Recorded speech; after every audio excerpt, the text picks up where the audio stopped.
Assalamu alaikum students. Welcome to your class. I am your teacher Mrs. Saida Banu. Today our lecture is about homeostasis in plants and about the osmoregulation in plants.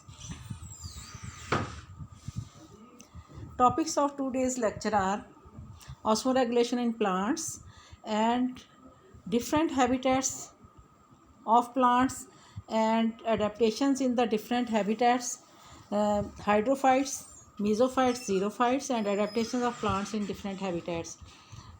First of all, we will discuss osmoregulation. As you know, osmoregulation is regulation of water and solute concentration inside the body of living organisms. So, osmoregulation in plants means the regulation of water and solute concentration inside the cells of plants.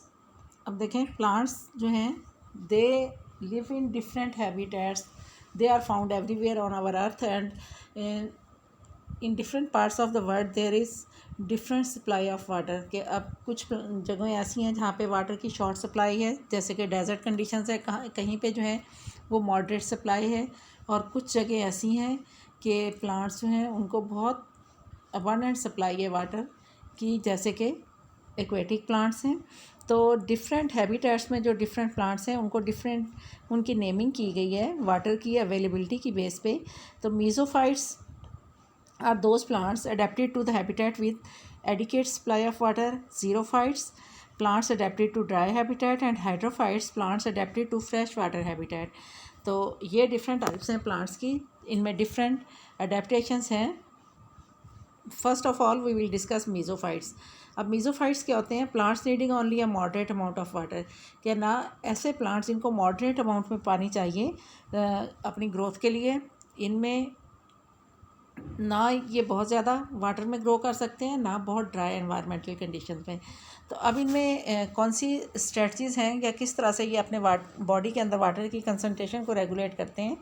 अब हमेशा water जो है वो root से absorb करते हैं plants, और अगर वाटर रिलीज़ करना हो बॉडी से तो वो स्टोमेटा के थ्रू रिलीज़ करते हैं. और वाटर की जो लॉस है उसको मिनिमाइज़ करने के लिए प्लांट्स की सरफेस के ऊपर एक वैक्सी कवरिंग होती है क्यूटिकल की. तो अब ये वाले जो प्लांट्स हैं मीज़ोफाइट्स, इसमें क्या है कि stomata are on the lower surface of leaves, कि इनमें लोअर सरफेस जो है लीव्स की उसमें स्टोमेटा होते हैं. इनकी जो क्यूटिकल है वो पूरे बॉडी को कवर करती है, लेकिन ना बहुत ज़्यादा थिक होती है ना थिन होती है. और अपर सरफेस पे स्टोमेटा नहीं होते लीव्स की, लोअर सरफेस पे होते हैं. अब stomata are kept open in the abundant supply of water, कि जब बहुत ज़्यादा वाटर है सप्लाई की, जैसे रेनी सीज़न में बारिश हो गई है या हमने इरिगेशन की है प्लांट्स की, तो उस वक्त फील्ड में इरिगेशन की है तो उस वक्त क्या होगा, अबंडेंट सप्लाई ऑफ वाटर होगी. तो उस वक्त ये प्लांट्स क्या करेंगे, they the stomata are kept open in the abundant supply of water, के जब अबंडेंट सप्लाई ऑफ वाटर होगी तो इनके स्टोमेटा ओपन होंगे.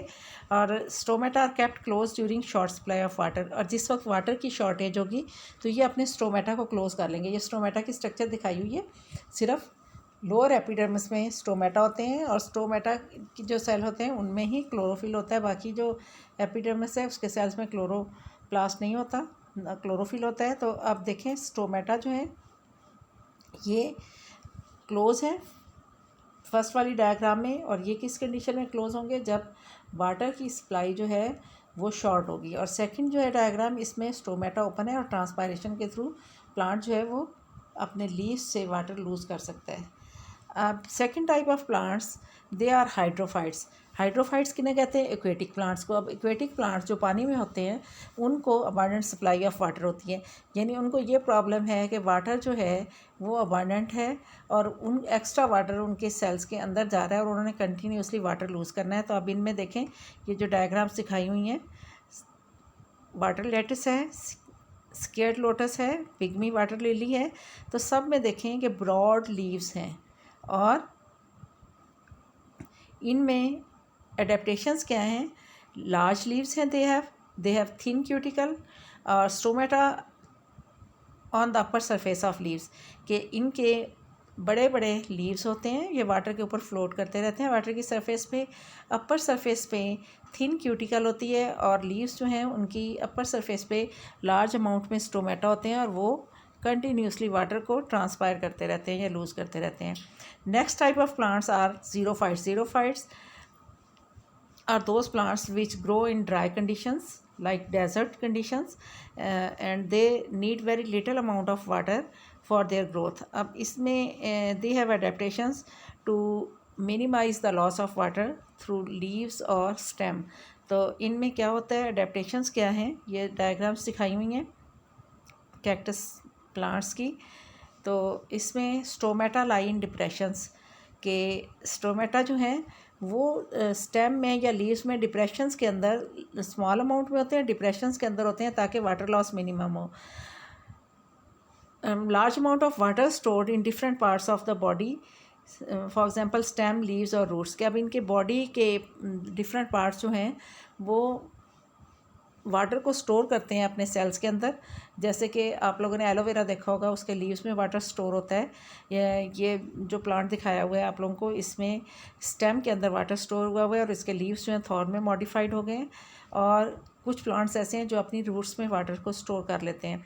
Plants shed of their leaves in dry season, के जब बहुत ज़्यादा ड्राई सीजन होता है तो मोस्टली प्लांट्स जो हैं वो अपने लीव्स शेड ऑफ कर देते हैं ताकि वाटर लॉस मिनिमाइज़ करें। In some plants leaves are modified in thorns, कि अब कुछ प्लांट्स ऐसे होते हैं कि उनमें लीव्स होते ही नहीं, बल्कि लीव्स जो हैं वो थॉर्न्स में मॉडिफाई हो जाते हैं, कांटे होते हैं, लीव्स नहीं होते। और next adaptation is deep spreading root system, कि अब इनमें डीप स्प्रेडिंग रूट सिस्टम होता है कि जिस वक्त ड्राई कंडीशंस होती हैं, रेंस नहीं होती, तो उस वक्त ये डीपर लेयर्स ऑफ सॉइल जो हैं वहाँ से वाटर को एब्जॉर्ब कर सकें। Students, that's all from today's lectures. अल्लाह हाफिज़।